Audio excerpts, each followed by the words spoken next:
வணக்கம். நெருப்பு தமிழன். அமெரிக்காவினுடைய வெள்ளத்தில் பலியானவர்களுடைய எண்ணிக்கை நாளுக்கு நாள் உயர்ந்து கொண்டே இருக்கு.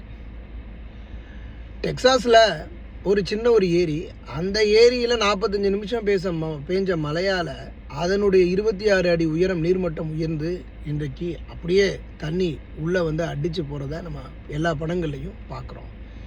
இதில் அந்த பகுதிகளில் போட்டிருந்த ஒரு கேம்பில் ஒரு 750-800 பேர் மாணவ மாணவிகள் தங்கியிருந்துருக்கிறாங்க.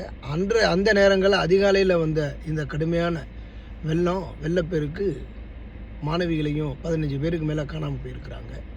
மரணம் அடைந்திருக்கக்கூடிய வாய்ப்பு இருக்குன்ற பேசப்படுது. இந்த வேளையில் மழை 45 நிமிஷம் தான் பெஞ்சிச்சு.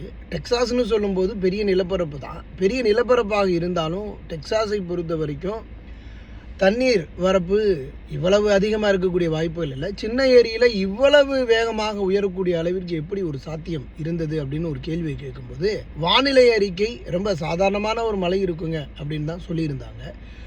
அப்போது சாதாரணமான வானிலை அறிக்கை என்று அமெரிக்காவினுடைய வானிலையை சொல்ல பிறகும் இந்த அளவிற்கு பெரிய மழை பெஞ்சு பெரிய வெள்ளம் இன்றைக்கு உலகை ஒழுக்குகின்ற அளவுக்கு சம்பவங்கள் நடந்திருக்குன்னா, ஐயா ட்ரம்ப் அவர்களினுடைய தலைமையிலான இன்றைய ஆட்சியில் இந்த ஒரு பெரிய தோல்வின்னு சொல்லலாம். எல்லாருக்கும் லே ஆஃப் கொடுத்துருக்குறாங்க.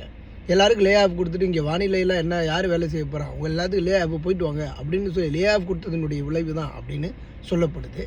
வானிலை தவறுதலினுடைய காரணம்தான் இந்த மிகப்பெரிய கோர விபத்துக்கான காரணம். இந்த விபத்து, இந்த மழை, இந்த வெள்ளம் அப்படின்னு சொல்லப்படுது. இப்போ ட்ரம்ப் அவர்கள் இதற்கு முழுமையாக பொறுப்பேற்றுக் கொள்ள வேண்டும் என்று இந்த நாட்டில் இருக்கக்கூடிய பலரும் சொல்கிறாங்க, ஊடகங்களும் சொல்லிக்கிட்டு இருக்கு. அப்படிங்கிறது தான் நிதர்சனமான ஒரு உண்மை.